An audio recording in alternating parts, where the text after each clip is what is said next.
Perkenalkan, saya Syahrani Zigma Zahra dengan NIM 4432410008. Di sini saya akan mempresentasikan UTS NIT Relationship Diagram dan Sequence Diagram mata kuliah Arsitektur Sistem Informasi Kearsipan. Nah, di sini saya mengambil sistem informasi yang saya beri nama Fileboxku. Lalu selanjutnya ada latar belakang. Nah, latar belakang pembuatan sistem ini adalah karena masih banyak sekali sekolah dan kantor kecil masih mengelola arsip secara manual dan mereka menulis di buku besar atau menyimpan filenya di komputer dengan folder yang berantakan. Nah, ini menyebabkan pencarian dokumen lama dan memakan waktu. Dokumen juga mudah hilang dan sulit melacak peminjaman arsip fisik. Nah, Fileboxku ini diciptakan untuk mengatasi masalah tersebut dengan solusi yang simple, sederhana, dan mudah dimengerti. Next ada fitur-fitur sistem. Di sini saya mengambil 5 fitur, yaitu yang pertama ada dashboard sederhana yang akan menampilkan ringkasan total arsip dan arsip yang sedang dipinjam. Kedua, unggah dan simpan arsip. Fitur upload file digital seperti kayak PDF dan Word yang disimpan berdasarkan kategori. Ketiga, bisa membuat kategori. Usernya bisa membuat kategori sendiri seperti surat masuk, surat keluar, laporan keuangan, dan sertifikat. Keempat, ada pencarian sederhana. Akan ada kotak pencarian berdasarkan nama file atau kata kunci. Dan yang terakhir ada peminjaman arsip fisik. Nanti usernya bisa meminjam arsip fisik dengan persetujuan admin. Lalu next ada entity relationship diagram secara menyeluruh dalam sistem Fileboxku. Nah, jadi sistem kearsipan yang saya buat ini mempunyai 4 entitas. Pertama, user, kategori, arsip, dan peminjaman. Nah, user itu tabel untuk menyimpan data orang-orang yang memakai sistem. Di sini ada data kayak user ID sebagai primary key, terus ada nama, email, password, role, admin atau user biasa, dan tanggal daftar. Nah, admin punya hak lebih, bisa membuat kategori, dan satu user bisa bikin banyak kategori, upload banyak arsip, dan melakukan banyak peminjaman, sehingga terbentuk relasi one to many. Nah, selanjutnya kategori. Itu tabel untuk mengelompokkan arsip-arsip. Isinya ada ID kategori ID sebagai primary key, ada nama kategori, tanggal dibuat, dan user ID sebagai foreign key. Lalu ada entitas arsip, ini dibuat untuk menyimpan semua file yang diupload. Di sini lengkap, ada ID arsip sebagai primary key, ada judul, ada nama file, ada tipe file, lokasi file, kata kunci buat memudahkan searching, status tersedia atau dipinjam, tanggal upload, terus ada user ID sama kategori ID sebagai foreign key. Nah, satu arsip ini bisa dipinjam berkali-kali sehingga terbentuk relasi one to many. Lalu selanjutnya ada entitas peminjaman. Ini akan mencatat semua urusan pinjam-meminjam. Isinya detail banget, ada ID peminjaman ID sebagai primary key, ada user ID dan arsip ID sebagai foreign key, ada tanggal pengajuan, tanggal pinjam, tanggal kembali, keperluan, status yang nantinya akan menunjukkan tulisan disetujui, ditolak, atau dikembalikan, dan catatan admin. Ya.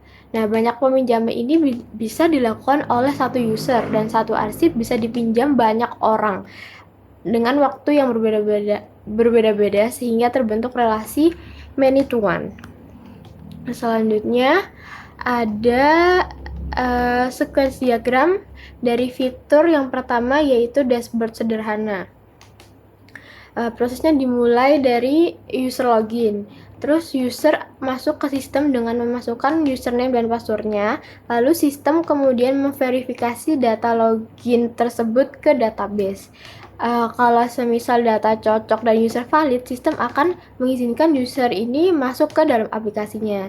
Dan kalau login berhasil, sistem langsung masuk ke tahap pengumpulan data untuk dashboard. Sistem akan menjalankan 3 query utama ke database. Pertama, sistem menanyakan total jumlah arsip yang ada di seluruh sistem. Kedua, sistem menanyakan berapa banyak arsip yang statusnya sedang dipinjam. Ketiga, sistem meminta data kategori paling populer berdasarkan jumlah arsip yang dimiliki setiap kategori.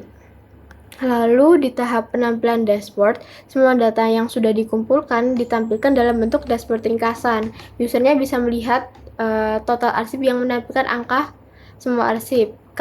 Kartu arsipnya dipinjam yang menunjukkan berapa banyak sih yang sedang dipinjam, dan juga chart atau list kategori populer yang menampilkan kategori dengan koleksi arsip terbanyak.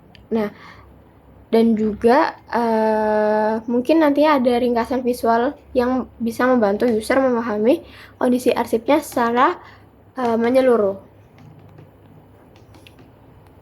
Lalu selanjutnya ada sequence diagram, fitur unggah, dan simpan arsip. Nah, pertama, user memilih menu unggah arsip dari dashboard.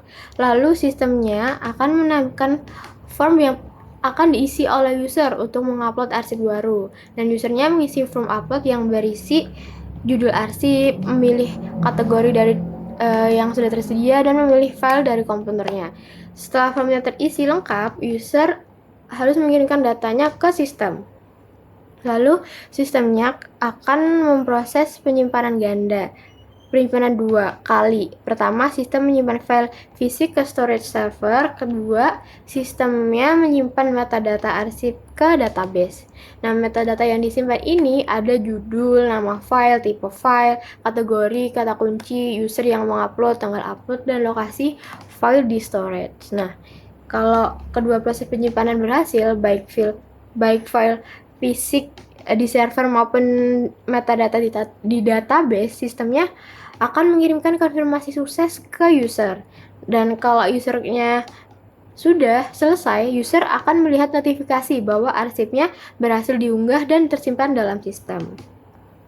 Lalu selanjutnya ada sequence diagram membuat kategori. Nah, di sini saat admin mengakses menu kelola kategori dari dashboard, sistemnya akan menampilkan halaman yang berisi daftar semua kategori yang udah ada sebelumnya.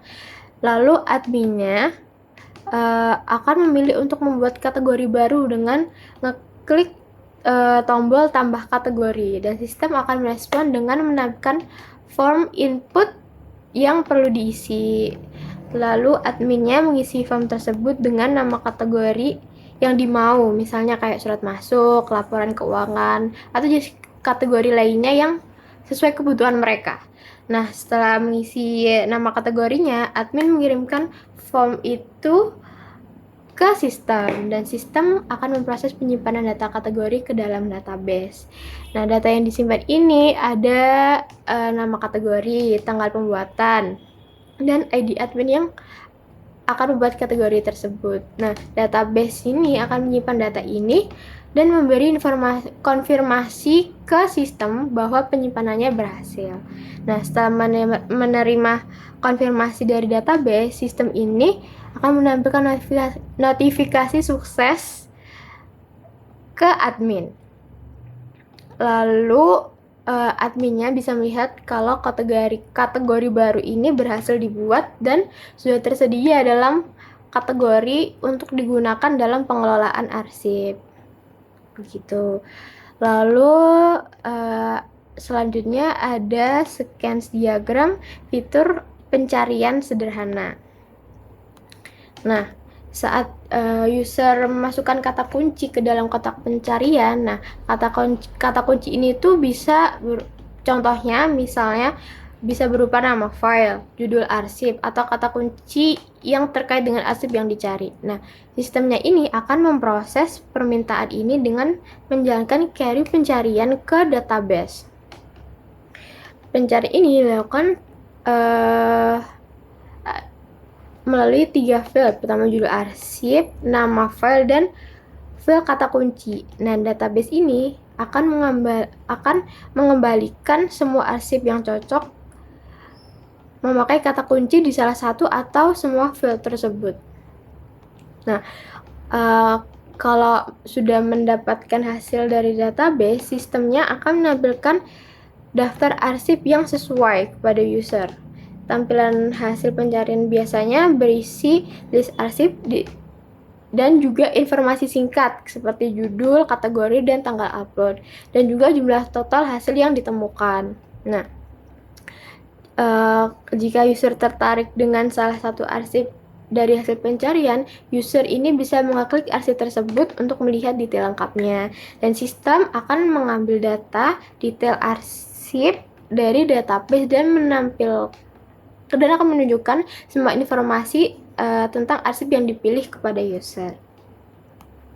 Lalu selanjutnya ada scan diagram fitur peminjaman arsip fisik. Nah, sini alurnya pertama, user login ke sistem dan mencari arsip fisik yang mau dipinjam. Nah, kalau sudah menemukan arsip yang dibutuhkan, user ini akan mengajukan permintaan peminjaman, dan sistem lalu memberitahu user kalau permintaannya sedang diproses admin, dan juga mengirimkan notifikasi ke admin tentang adanya permintaan peminjaman baru. Nah, admin lalu login ke sistem untuk memeriksa permintaan peminjaman yang masuk, dan admin juga bisa melihat daftar permintaan dan mengecek ketersediaan arsip yang diminta. Lalu ada 2 kemungkinan keputusan yang bisa diambil sama si admin. Apabila arsipnya ini tersedia dan permintaannya dianggap valid, admin akan menyetujui peminjaman.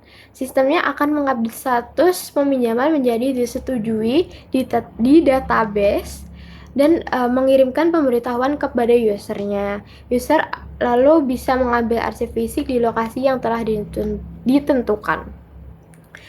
Dan sebaliknya juga nih, kalau misalnya arsipnya sedang tidak tersedia, misalnya kayak arsipnya sedang dipinjam orang lain atau ada alasan lain, adminnya bisa menolak permintaan tersebut, dan sistem mengupdate status peminjaman menjadi ditolak di database dan juga menginformasikan penolakan ini ke user, dan proses peminjaman pun sudah selesai di sini.